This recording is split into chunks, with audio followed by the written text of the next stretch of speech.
Influencer అంటే ఎవరు? నేనా? ఎలా? నేను మిమ్మల్ని ఎలా ఇన్ఫ్లుయెన్స్ చేస్తున్నాను? జస్ట్ వచ్చి ఏసీ రూమ్లో కూర్చొని ఇలా మైక్ పెట్టుకొని from the comfort of my wifi I'm just giving you some ideas or talking to you. But who are true influences? ఒక వీడియో చూద్దాం. నేనే చేశానమ్మా. సెకండ్ వేడిగా ఈ బియ్యం ఒక రైస్ లో ఉప్మా అమ్మ తింటారమ్మా. ఆ తిండి తిన్నబట్టి తినపోయిన ఒకటి పౌరుషంగా దచ్చేదాకా బతక సగం వదిలేసి సగం కూర్చోటం కాదు. ఎన్ని ఏళ్ళ నుంచి చేస్తున్నారు? 18 ఏళ్ళ బట్టి చేస్తున్నాను. వండి పట్టుకొచ్చాను. ఎన్ని గంటలు వేస్తారు మీరు? 4 లెగిసి చేసుకొని వస్తారు. వస్తాను. ఆవు పెట్టి అన్ని చేసి కలపాలి. చింతపండు ఉడకబెట్టి ఇవన్నీ చెయ్యొద్దు. నా పనిమై లేదు. అన్ని పనులు నేనే చేసుకోవాలి. వయసు ఎంత? 78. మా మదర్కి 98. మా మదర్ ఉన్నారు. ఉన్నారు మీకు? బాగుండదు. టేస్ట్ ఉండదు మీకు. డైలీ 60 పెట్టి కొనేసి వండుతాను. వాళ్ళు తినండి. ఇంత తిన్నా బాగుండదు కదా.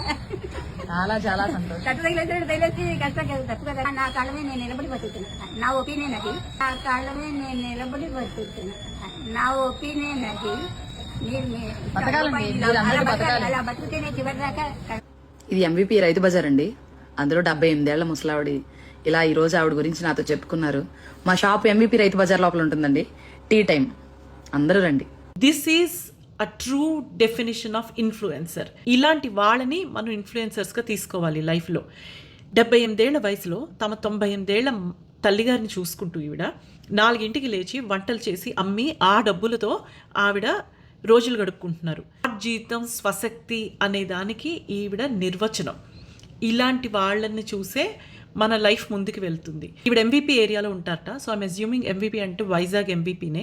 సో మీకు ఎవరికైనా కనిపిస్తే కనుక ఈవిడ నిజంగా చేతులెత్తి దండం పెట్టండి అండ్ ఆవిడకి తగినైన సహాయం చేయండి. నమస్తే.